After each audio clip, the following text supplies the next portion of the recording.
Bonjour à tous et bienvenue sur le plateau de Face au territoire sur TV5 Monde dans 200 pays et en 22 langues, vous le savez.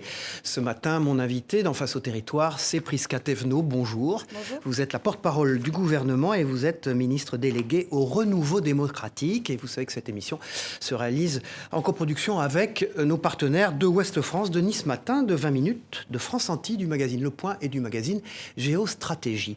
Prisca Thévenot, c'est un travail particulier, porte-parole du gouvernement. Vous devez assurer le service après-vente du Premier ministre. Hier soir, il était aux 20h de TF1. C'est donc une grosse journée pour vous. Merci d'avoir accepté d'être d'abord chez nous ce matin. Vous devez délivrer des éléments de langage. C'est comme ça que ça fonctionne, un gouvernement. Vous avez assez peu, au fond, quant à vous. Vous devez suivre ce qui a été décrété par le gouvernement et délivrer ces éléments. C'est ça le travail de porte-parole ? Et effectivement, le travail de porte-parole, c'est d'expliquer, mais aussi de permettre de répondre aux questions qui peuvent nous être posées sur un certain nombre de sujets peut-être mal compris, pas appréhendés, ou aussi des alertes qui peuvent nous être remontées, aussi bien au travers de vos questions en tant que médias, mais aussi sur le terrain, auprès des Français directement. Parce que ce que j'aime à dire, et c'est ce que j'ai dit lors de mon discours de passation entre Olivier Véran, l'ancien porte-parole, et moi, d'ailleurs que je salue, c'est que bien évidemment, je suis la porte-parole du gouvernement auprès des Français, mais je souhaite aussi être la porte-parole des Français auprès du gouvernement. Donc assurance chômage, déficit, problème de société, de sécurité, toutes ces questions vont être abordées ce matin. Dans un instant, Stéphane Vernet de Ouest France est sur notre plateau. Bonjour Stéphane Vernet, avec des chiffres de l'INSEE, les déficits 5,5 et on attendait 4,9. Oui, bonjour Cyril, bonjour Prisca Thévenot. Alors oui, la prestation du Premier ministre hier était particulièrement intéressante. Il a abordé beaucoup de sujets, dont les très mauvais chiffres du déficit public pour 2023, les chiffres qui ont été donnés par l'INSEE mardi matin. Gabriel Attal assure que c'est encore possible d'être à moins de 3% de déficit public d'ici 2027. Vous y croyez vraiment ? Je pense que nous devons aussi être en capacité de regarder derrière nous, au cours de ces 7 dernières années. Vous parlez du chiffre qui a été rappelé par l'INSEE cette semaine, et je vais y revenir. Ne vous inquiétez pas, mais j'aimerais aussi vous donner d'autres chiffres. Depuis 2017, c'est 2,6 millions d'emplois qui ont été créés. C'est des centaines d'usines qui sont revenues partout sur notre territoire pour mailler l'attractivité économique de notre pays, aussi bien dans l'Hexagone que dans les Outre-mer. Et c'est aussi cette capacité à affronter les crises qui se sont présentées à nous. La crise Covid, mais également à la crise de l'inflation et de l'énergie suite à l'invasion de Poutine en Ukraine. Tout cela, nous l'avons fait collectivement, ensemble, en tant que Français. Et vous voyez où je veux en venir, c'est que oui, parce que nous sommes Français, parce que nous sommes dans ce pays, eh bien, rien n'est insurmontable, rien n'est impossible. Alors, comment on fait pour redresser la barre ? Gabriel Attal dit hier qu'il compte le faire sans augmenter les impôts, je cite, des classes moyennes. Est-ce que ça veut dire qu'il va augmenter d'autres impôts, d'autres taxes ? Et si oui, lesquelles ? La première des choses, c'est de regarder les choses dans leur clarté, sans naïveté, mais en responsabilité. Nous n'avons pas augmenté les dépenses par rapport à ce qui était budgété. En revanche, nous n'avons pas reçu les recettes qui manquent. Exactement. Dans les grosses proportions. Et donc, c'est important de le dire parce que les recettes sont nécessaires pour financer notre modèle social, pour financer nos services publics. Et donc, on va les chercher dans les 3 ans qui viennent. Collectivement, recréer de la valeur. Et recréer de la valeur, c'est au travers, bien évidemment, d'un certain nombre de taxes et de cotisations. Mais ça ne veut pas dire qu'on doit forcément augmenter la pression. On va baisser, par exemple, l'argent donné aux collectivités, on va taxer les super profits. Plus que de dire qui va payer la note, c'est comment allons-nous réussir à créer plus de richesse. Par le plein emploi, toujours ? Mais c'est une évidence. Nous le faisons depuis... Sauf que c'est moins une évidence aujourd'hui, parce qu'il y a quand même un petit ralentissement dans les créations d'emplois. Mais regardons le ralentissement. Soyons honnêtes. Franchement. Moi, j'ai grandi, je fais partie de cette génération qui a grandi avec ce qu'on appelait, le chômage de masse. Je suis arrivée sur le marché du travail, moi, à l'époque, je suis désolée de vous raconter ma vie, mais je vais le faire un peu, avec la boule au ventre de me dire, est-ce que j'allais trouver un travail ?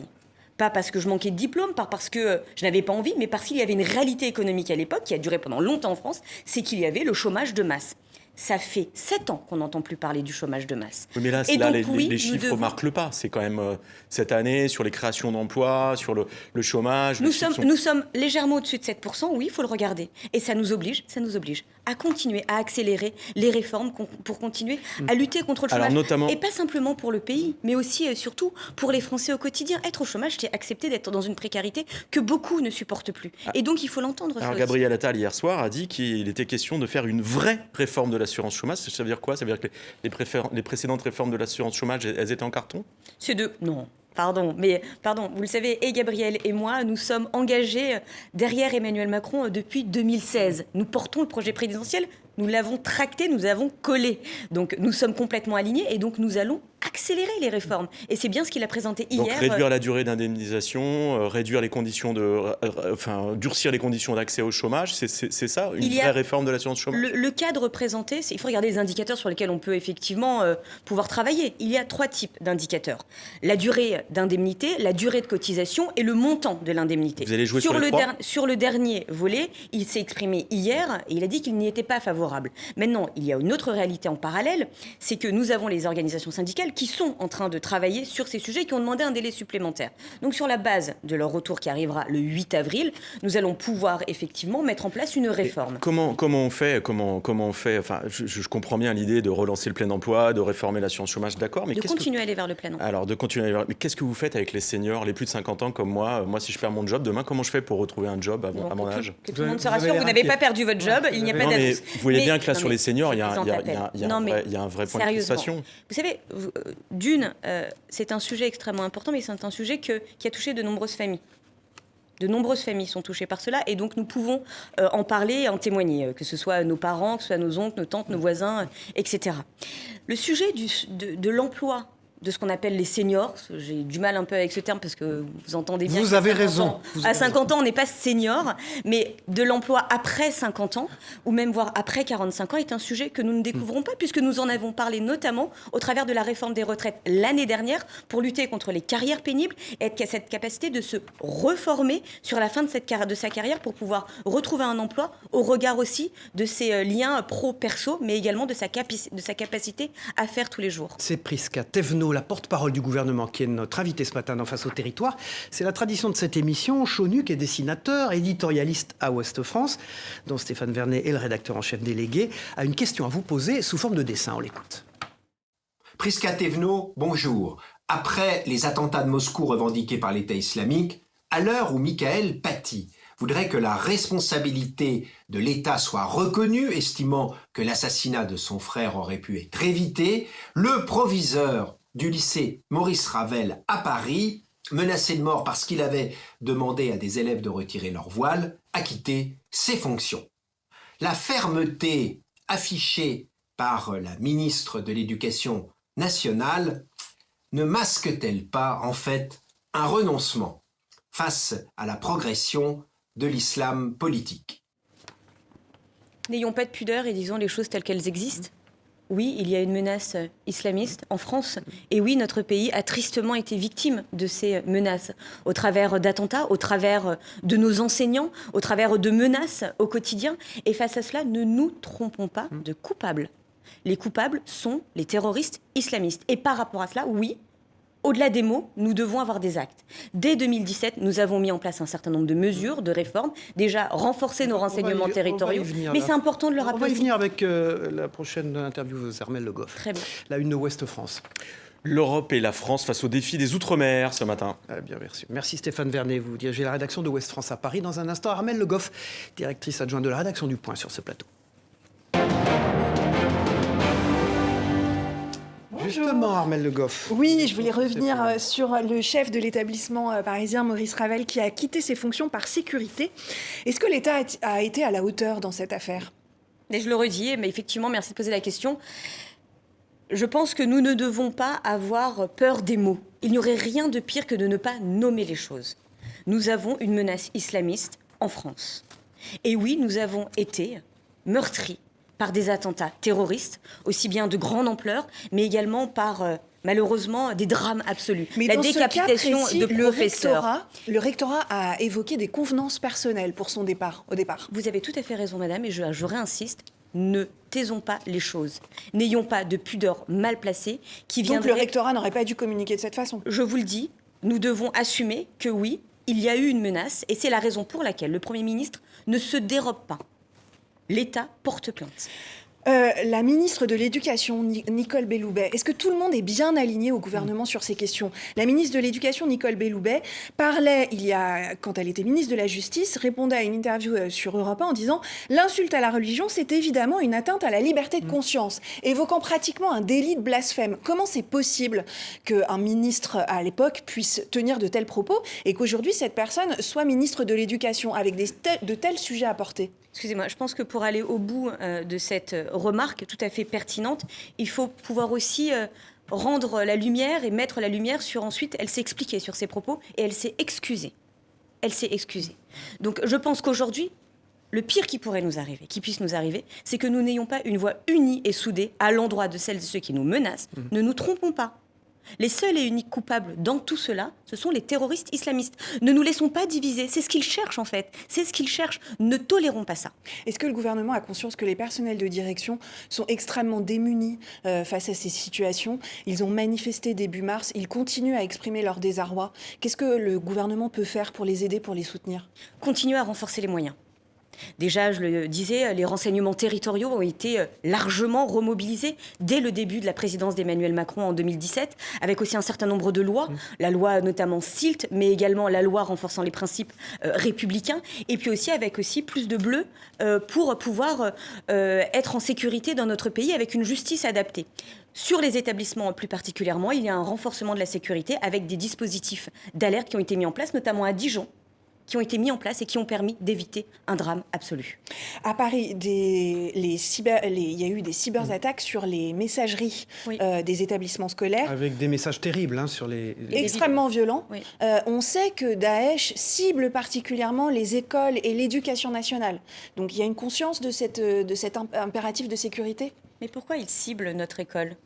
Parce que c'est au cœur de notre pacte républicain. Parce que c'est par cela que nous arrivons à émanciper les jeunes gens, et notamment les jeunes filles. Donc oui, nous ne lâcherons pas, nous tiendrons debout, mais nous devons tenir parce que nous avons une voix unie et solide ensemble. Dernière question. Marika Sorel s'est engagée au RN après avoir fait des propositions à Emmanuel Macron. Elle travaille beaucoup sur les sujets de laïcité, justement. Comment est-ce que vous réagissez à cet engagement au sein du RN ? Moi, je m'interroge sur la composition de la liste de Jordan Bardella. Il y a déjà effectivement l'ancien directeur de Frontex qui a été...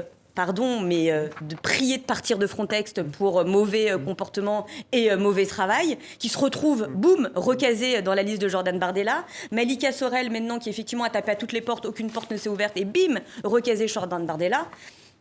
Je sais pas, je m'interroge sur la composition de cette liste. Une liste de refoulés. La une du point, Armelle Le Goff. La une du point, c'est l'esprit de Munich, quand les démocraties capitulaient avant la Seconde Guerre mondiale. Et j'ai une question pour vous aujourd'hui. Où seraient les Munichois au sein de la classe politique française ? Vous savez, je pense que sur ça, je vois très bien où vous voulez en venir et je ne vais pas faire de langue de bois. Mais je pense que le plus important pour nous, c'est pas simplement de nous répondre les uns aux autres ici, mais de parler à celles et ceux qui nous regardent. Et oui, nous avons une réalité en Europe et notamment aussi en France, c'est que nous avons une poussée de l'extrême droite. L'extrême droite, c'est pas simplement pour la pointer du doigt et dire que c'est pas beau et c'est méchant, mais c'est dangereux. Regardons ce qui s'est passé en Pologne, en Hongrie, dans d'autres pays aussi, et outre-Atlantique. Ça menace en priorité les droits des femmes, donc vous et moi, mais ça menace aussi le droit des minorités. C'est Et donc par rapport à ça, nous devons continuer à nous la mobiliser. porte-parole du gouvernement qui est notre invité ce matin dans Face au territoire. Merci Armelle Le Goff, vous représentiez le point partenaire de cette émission. Dans un instant, nous partons en duplex et en direct à Nice avec Denis Caro. Bonjour Denis Caro, vous êtes le directeur des rédactions du groupe Nice Matin qui inclut Var Matin, Monaco Matin et Nice Matin. Et vous êtes depuis Nice, depuis votre studio à la rédaction de Nice. Bonjour à tous, bonjour Prisca Thévenot. Prisca Thévenot, vous êtes porte-parole du gouvernement, mais aussi vous êtes en charge du renouveau démocratique. Alors est-ce que vous pouvez nous dire en quoi cela consiste et quelle est votre feuille de route sur le sujet ? Eh bien, ça va peut-être vous surprendre, mais effectivement, en tant que ministre du renouveau démocratique, j'adopte des méthodes peut-être un peu plus traditionnelles. Parce que l'enjeu du renouveau démocratique, c'est aussi de redonner du sens et du poids à la parole politique. Et pour ce faire, je vais sur le terrain, tout simplement. Les jeudis et les vendredis, je vais à la rencontre des Françaises et des Français. Donc vous partez tout à l'heure où ? Là, tout à l'heure, alors là, à Bercy tout à l'heure, et ensuite je vais dans le 92, effectivement, et j'irai dans le Calvados ce week-end. Mais soyons très clairs, aujourd'hui, ce que nous demandent les Français, c'est de voir ce qui a changé dans leur quotidien. Donc oui, j'ai entamé un tour de France de ce qui change chez vous pour pouvoir aller voir, par exemple, en Gironde, il y a à peu près une semaine, j'ai été dans un service d'urgence pour voir comment on désengorgeait les urgences au quotidien et faire en sorte que les Français puissent avoir une réponse adaptée à leurs besoins de santé. Nous avons mis en place des services SAS, services d'accès aux urgences, aux soins, et je voulais voir si c'était parfaitement bien mis, s'il y avait besoin de relais ou de renforcement d'action politique, et effectivement échanger avec les personnels au quotidien. Denis Caro. Emmanuel Macron a mis en place les conventions citoyennes, les grands débats, les conseils nationaux de la refondation, les rencontres de Saint-Denis. Qu'est-ce qui reste au fond de ces nouveaux concepts ? Il reste de grandes avancées. Il reste cette capacité sur les conventions citoyennes, vous en parliez. Il y a eu la Convention citoyenne pour le climat qui a permis effectivement de faire avancer un certain nombre de dispositifs avec une grande loi qui s'appelle la loi climat et résilience. Donc nous voyons les bénéfices au quotidien, notamment sur l'usage des plastiques, mais également cette capacité à être en circuit court pour la cantine de nos petits à l'école. Je pourrais vous citer comme ça plein d'exemples. Et puis il y a une autre convention citoyenne qui vient à peine de se terminer, la Convention citoyenne sur la fin de vie, qui a abouti à un projet de loi qui sera présenté. Denis Caro. Gabriel Attal a parlé des réseaux sociaux hier soir sur TF1, réseaux sociaux qui prennent de plus en plus de place dans la communication gouvernementale. Vous, comment les utilisez-vous ? Et est-ce que vous continuez à répondre directement aux gens qui vous suivent sur Instagram ? Le dimanche soir notamment, nous dit-on. Oui. Vous passez vos soirées à répondre aux gens. Tout à fait. En fait, j'ai pris la décision de continuer à gérer personnellement mes réseaux sociaux. Pour la simple et bonne raison, c'est qu'il y a aussi ma famille et mes amis qui m'y parlent. Ça n'explose pas votre messagerie ? Elle n'explose pas ? Non, ça n'explose pas et je trouve que c'est plutôt de bonne tenue. On se fait en réalité pas si harceler ou insulter, parce qu'il faut aussi dire la vérité sur les réseaux sociaux. Mais ça me permet d'avoir un lien direct. Alors c'est vrai que mes réponses arrivent souvent très tard dans la nuit ou très tôt dans la matinée, mais j'ai à cœur tous les dimanches de donner la parole à celles et ceux qui ne l'ont pas forcément au travers des réseaux sociaux. Dernière question, Denis Caro. On parle beaucoup des opérations PlaceNet XXL. Quelle est la part de la communication et la part des résultats concrets ? Un chiffre, plus de 867 interpellations. Voilà, 867 interpellations. Qu'est-ce qu'on fait d'eux ? C'est la deuxième partie de la question. Déjà, vous avez on les raison. interpelle et ensuite, on les est-ce que la justice, est assez sévère ? Et ensuite, la justice est juste. Et elle est forte en France. Et nous devons le rappeler. Ne doutons pas de notre capacité à rendre justice en France. Et donc oui, ils sont déférés devant la justice. Et surtout, la tranquillité va revenir dans de nombreux quartiers. Et c'est ça qui est important de le rappeler. Maintenant, il faut être honnête aussi sur la démarche. C'est une démarche au long cours. Et donc, il faudra inlassablement être sur le terrain, mobilisé. Et je profite de votre question pour rendre hommage à ces femmes et ces hommes qui quotidiennement sur le terrain. Je parle bien évidemment de nos forces de l'ordre qui agissent avec beaucoup d'engagement. Denis Caro, la une de Nice Matin aujourd'hui. Alors en une, le cri des mères des moulins, elles témoignent dans Nice Matin, elles n'en peuvent plus des trafics de drogue, des coups de feu, de l'insécurité dans ce quartier gangréné par les trafics de drogue où les affaires et les affrontements reprennent justement entre deux opérations PlaceNet. Merci Denis Caro, vous étiez en duplex et en direct de Nice. Vous êtes le directeur des rédactions du groupe Nice Matin. Dans un instant, Floréal Hernandez, rédacteur en chef de 20 minutes, partenaire de cette émission, est sur ce plateau. Bonjour Floréal Hernandez, on va parler élections européennes avec vous ce matin. Oui, Prisca Thévenot, où en est-on de la liste Renaissance pour les européennes ? Parce qu'on sait que Valérie Hayé va la conduire, mais on ne sait pas qui est derrière, on ne sait pas non plus le programme, et ce, à moins de 3 mois de l'élection. Et j'en profite pour dire que Valérie Hayé sera notre invitée dans quelques jours sur ce plateau même à votre place. Super. Mais en fait, ce qui est déjà important de rappeler, c'est qui n'est pas derrière Valérie Hayé. Donc Malika Sorel-Sutter, ça on l'a bien compris. Voilà, mais en fait, c'est surtout les profils dont je parle. La question que nous devons collectivement nous poser, c'est de qui avons-nous besoin pour nous représenter au Parlement européen ? Est-ce qu'on a besoin d'un homme qui sait bien sourire ou d'une femme qui assume vouloir travailler ? Pardonnez-moi, mais je préfère la deuxième solution. Parce que derrière Valérie Hayé, plus qu'une liste, bien sourire aussi, et il y en aura, l'enjeu, c'est aussi de regarder le travail qui a été fait. Pendant que certains se lançaient en campagne dès le mois de juin dernier, je crois, elle était au travail, au charbon. notamment sur des enjeux qui touchent au quotidien des Français, sur la réforme du marché de l'électricité. Vous allez me dire de quoi vous parlez, ça n'a rien à voir. Eh bien si, ça touche à la souveraineté, à notre indépendance, mais également à la facture d'électricité au quotidien des Français. On parle justement d'un livre noir du RN qui était constitué par les marcheurs de Bruxelles. Est-ce que vous en avez eu l'occasion de le lire? Est-ce que vous savez quand est-ce qu'il sortira? Ou en tout cas, je sais qu'il y a des éléments de langage pour dire Jordan Bardella n'est jamais au Parlement européen, à part pour apprendre l'anglais ou faire simplement 21 propositions. Est-ce que vous savez où en est ce livre noir? Écoutez, moi j'ai envie de vous dire, tout est communiqué et tout est transparent. N'attendez pas, allez regarder sur les différents sites. Il n'est pas là, mais pardon, en plus, je le dis en tranquillité, il l'assume lui-même. Mais comment vous expliquez Il ça, l'assume lui-même, cette popularité? il dit ne pas vouloir Comment vous siéger. expliquez qu'au fond, il est un peu plébiscité aujourd'hui? Vous Alors, avez les raison. sondages sont Sont ce qu'ils sont, mais quand même. C'est de la popularité, mais absolument pas de l'exemplarité. Mais si c'est traduit, ce n'est absolument pas de si l'exemplarité. c'est traduit en vote, comment vous allez Et faire? ça, chacun est libre de son vote. Chacun est libre de son vote. Le tout étant d'avoir un débat éclairé sur la campagne que nous menons. Et le débat éclairé face à quelqu'un qui assume ne pas avoir de bilan et qui assume continuer à ne pas vouloir siéger et travailler, ben voilà, je veux dire, en un moment, il faut aussi regarder les choses telles qu'elles sont et appeler un chat un chat. Jordan Bardella n'est pas là pour défendre des idées, mais pour sauver ses indemnités. Est-ce que, comme Gabriel Attal le week-end dernier, vous allez faire du porte-à-porte pour passer le message sur les européennes? Et petite question, est-ce qu'il vous a parlé de l'anecdote du père Fouras la semaine dernière? Je l'ai vu comme vous. Je l'ai vu comme vous. Non, mais comme Gabriel Attal, je suis une marcheuse. Je suis une marcheuse et donc oui, je tracte, je colle, je fais du porte-à-porte, je milite dès que je le peux. Et donc, Vous êtes très oui, proche de lui, hein, dit-on. Oui, très proche. Ouais. Et c'est pas un On dit que vous êtes secret. à la place de porte-parole parce qu'il a souhaité que vous y soyez, quoi. Il paraît. Il paraît. Donc oui, je vais continuer à le faire et je le fais résolument, aussi bien dans ma circonscription que partout sur le territoire. Je le disais tout à l'heure, je serai ce week-end par exemple dans le Calvados. La une de 20 minutes, Floël Hernandez. Oui, la une de 20 minutes était sur le soft power chinois avec la sortie de Kung Fu pendant 4 ou d'une série Netflix en disant que quand quand ce sont les Chinois qui le font aujourd'hui, ils n'arrivent pas à toucher l'Europe et l'Amérique, alors que quand c'est l'Amérique qui récupère la culture chinoise, elle arrive à l'exporter au plus grand monde. Est-ce que 20 minutes va s'intéresser de très près aux élections européennes? Vous avez un électorat, on le sait, assez jeune. Est-ce que vous sentez qu'il y a un intérêt des jeunes?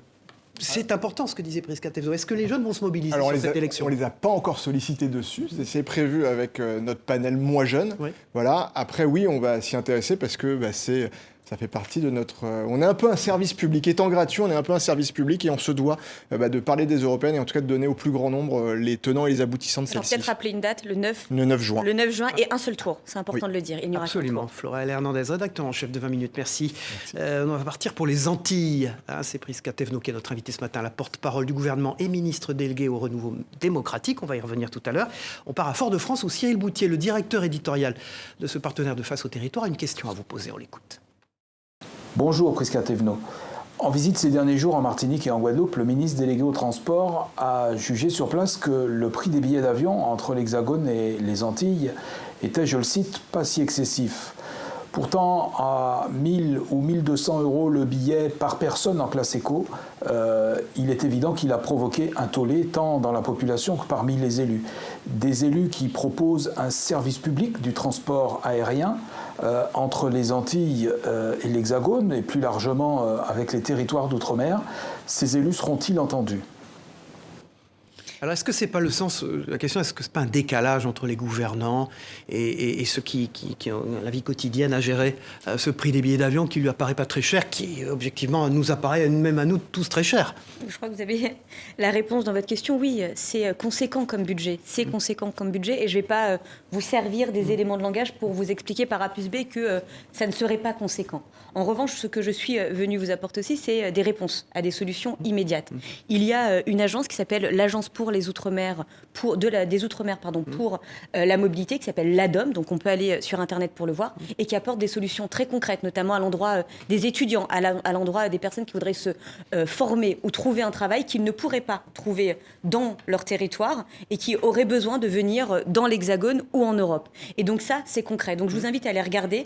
On peut faire la demande et la démarche en ligne, c'est très rapide. Mais ils vont pas rembourser le prix des billets d'avion. Et ça permet de prendre en charge, tout ou partie du prix des billets d'avion. Très bien, merci. Prisca Thévenot, porte-parole du gouvernement, est notre invité ce matin. Merci. Floël Hernandez, dans un instant. Tom Benoît de Géostratégie Magazine sur ce plateau. Tom Benoît, avec vous, on va faire un petit état des lieux de l'économie française. Bonjour, Prisca Thévenot. Alors, voilà, on va parler du déficit et de la dette, évidemment, qui est un sujet dramatique. Nous avons plus de 3 000 milliards de dettes en France.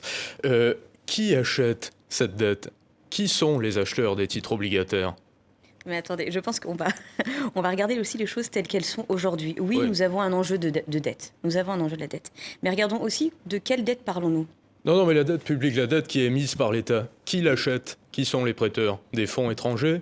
La BCE ? On lève de la dette, mais ça, vous le savez très bien. Non, mais Prisca Thévenot, vous êtes porte-parole du gouvernement. Nous émettons 284 milliards de titres obligataires cette année. Oui.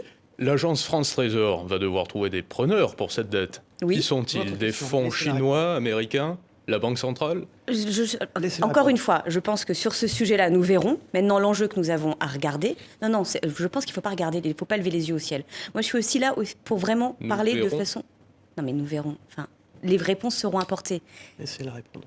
Les réponses seront apportées. Je pense qu'on n'est pas là dans un jeu de ping-pong, mais pour rassurer aussi les Françaises et les Français par rapport à cette dette dont vous parlez. Mais l'année passée, qui l'a acheté ? Cette dette dont vous parlez, elle permet quoi ? Elle permet de financer notre modèle social, de continuer à financer nos services publics. Et oui, il y a un enjeu aussi de regarder grâce à qui et grâce à quoi nous permettons de financer cette dette. Il n'est pas question de revenir sur les modalités qui ont été celles qui ont été les nôtres pendant plus de 50 ans, parce que la dette n'est pas nouvelle. Et nous allons continuer à pouvoir financer notre dette. Est-ce que c'est un grave problème ? Vous voyez, c'est un débat dans l'économie française aujourd'hui. Et les Français sont très inquiets. On leur avait dit, la France continue d'arriver à lever de la dette, etc. Et puis là, tout d'un coup, on se rend compte que la dette a explosé et que les gens sont très inquiets de ça. Et ils n'ont pas les éléments de pédagogie pour comprendre. Il a raison là-dessus. Mais c'est pour ça que je leur dis, encore une fois, c'est pas tout d'un coup. Tout d'un coup, je suis désolée. Sur 2017, 2018, 2019, nous avons maîtrisé le déficit. Nous sommes passés sous la barre des 3%. Et qu'est-ce qui s'est passé ensuite ? Eh bien oui, il y a eu des opérations de quantitative easing. Non. Et ensuite, il s'est passé sur la dette.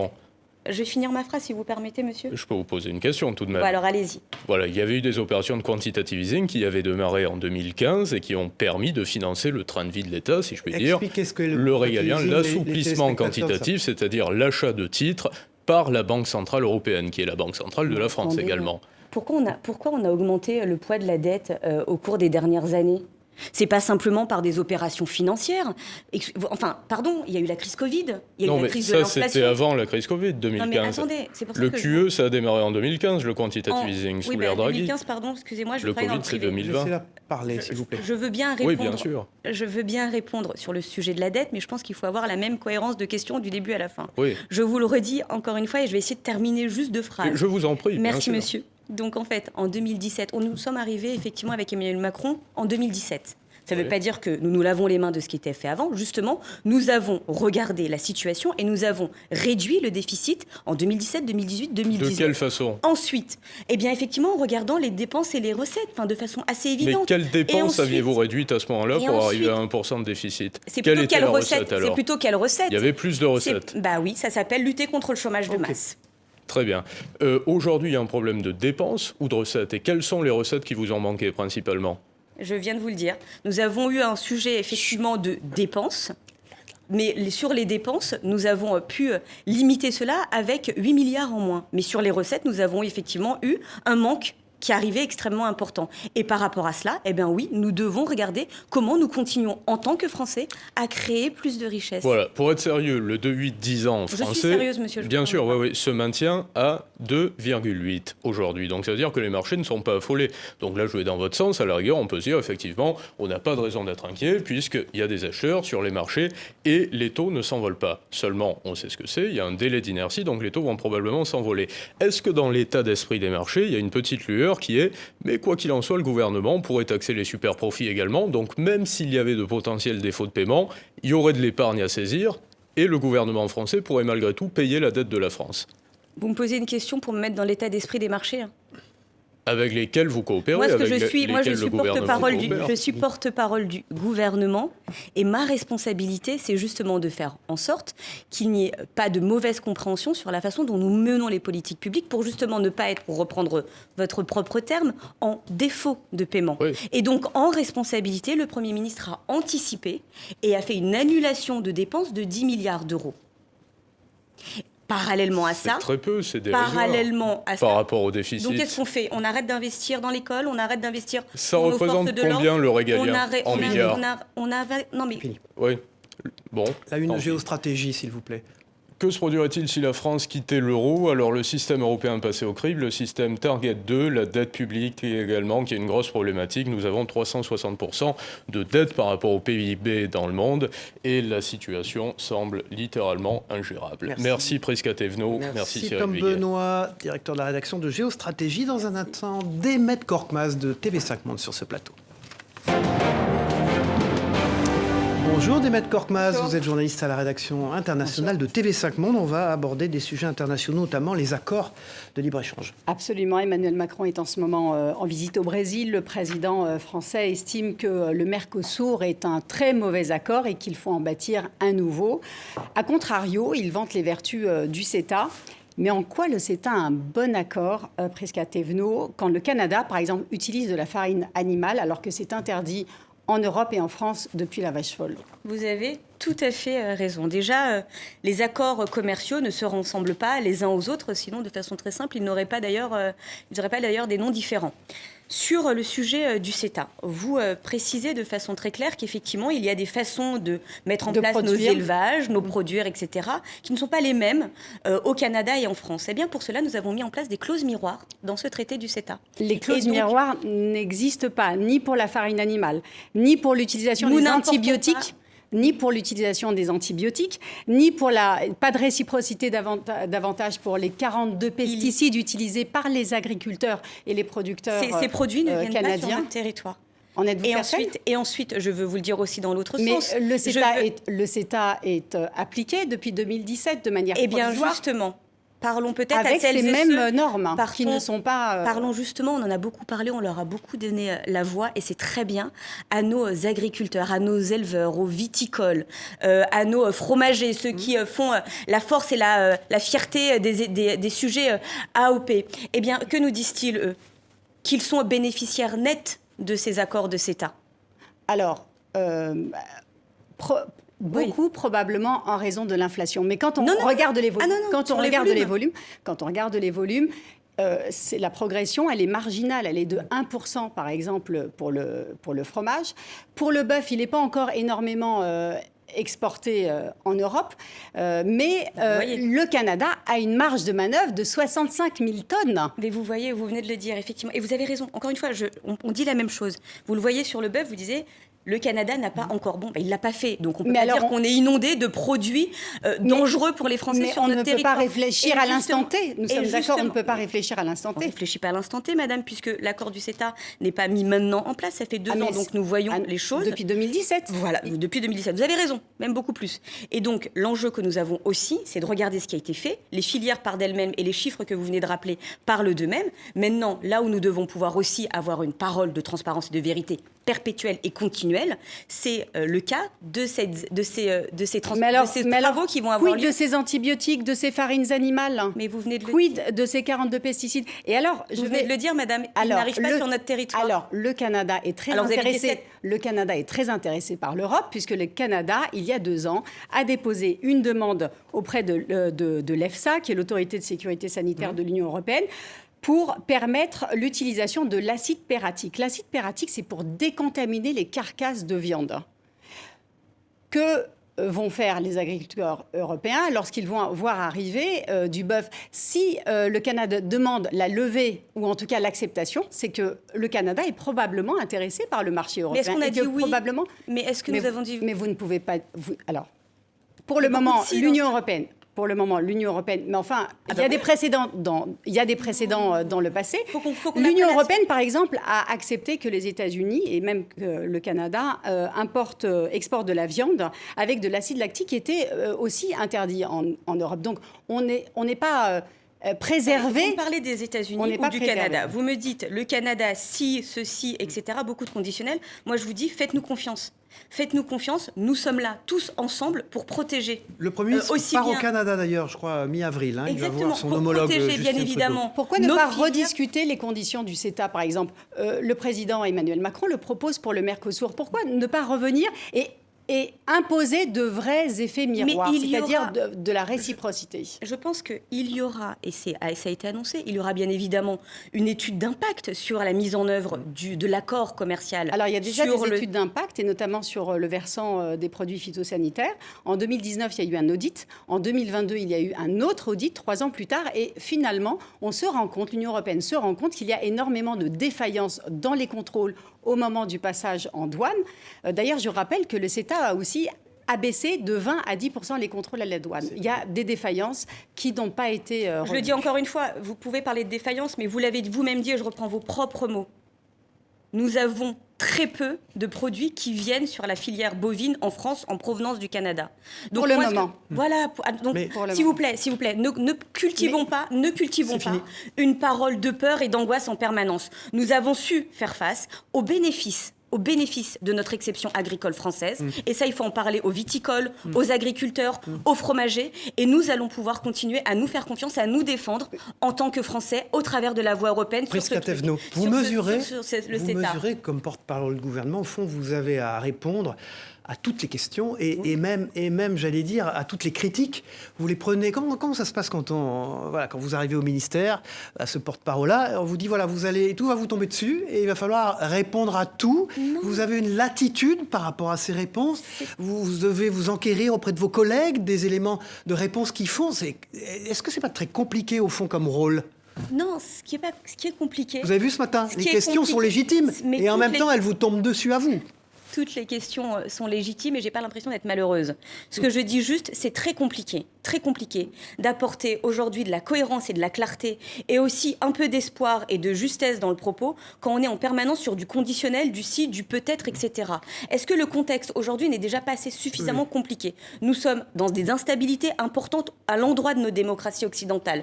Nous avons des menaces, les menaces terroristes. Nous avons une guerre. Mais ça, c'est le flux d'informations. Non, je le dis aussi en tant que mère de famille. Oui. Je suis désolée, je vous le dis aussi comme ça. Parce qu'en fait, oui, il faut pouvoir regarder les choses en responsabilité et sans naïveté, mais aussi pouvoir regarder là où nous sommes aujourd'hui pour pouvoir avancer.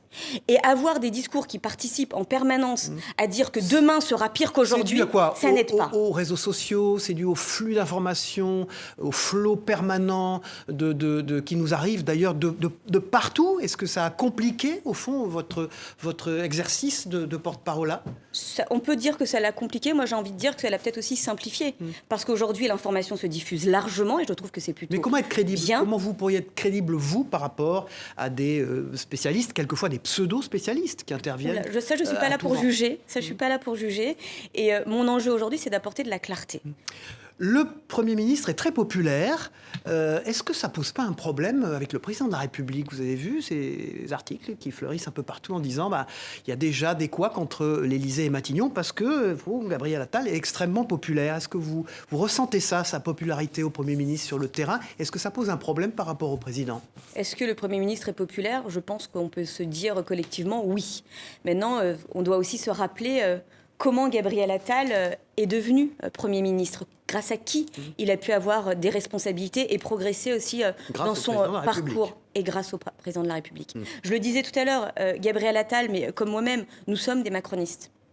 Et des personnalités comme lui et moi, nous n'aurions jamais pu avoir des responsabilités, nous n'aurions jamais peut-être pu nous présenter à des élections nationales si un homme comme Emmanuel Macron n'avait pas un peu cassé les codes en politique et permis à de nouveaux profils, à de nouveaux visages de venir s'engager. Et nous en faisons partie, comme d'autres d'ailleurs. Et donc oui, il y a une parfaite entente entre le président de la République et Gabriel Attal pour la simple et bonne raison, c'est que nous sommes arrivés avec lui.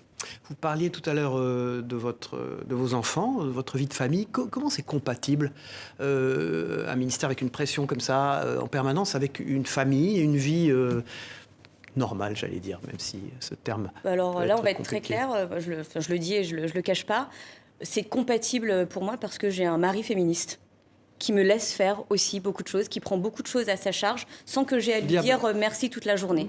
Donc merci de poser cette question, parce que du coup, je peux lui dire merci à travers. Il est à la maison, là, il garde les enfants ? Non, il est au travail, mes enfants sont à l'école, ils ont 7 et 10 ans, donc ils sont à l'école, enfin j'espère. Mais c'est aussi pour ça. Je ne vais pas dire que je suis une superwoman ou que je suis incroyable à gérer. Non, c'est pas vrai. La raison, c'est que j'ai un mari qui me permet de faire ce que j'aime faire, c'est-à-dire venir répondre à vos questions et défendre la politique d'Emmanuel Macron depuis 2017. Et il vous a soutenu dans cette voie voilà vos politiques. Sans son soutien, c'est compliqué. Merci Prisca Thévenot. Vous êtes porte-parole du gouvernement, ministre délégué au renouveau démocratique, d'avoir été notre invité ce matin et d'avoir répondu au flot de questions légitimes de nos éditorialistes. Voilà, jeudi prochain, nous recevons à votre place la présidente de l'Assemblée nationale, Yaël Braun-Pivet, qui sera en direct sur ce plateau. Merci à tous. Les programmes continuent sur TV5 Monde. Au revoir, bonne journée.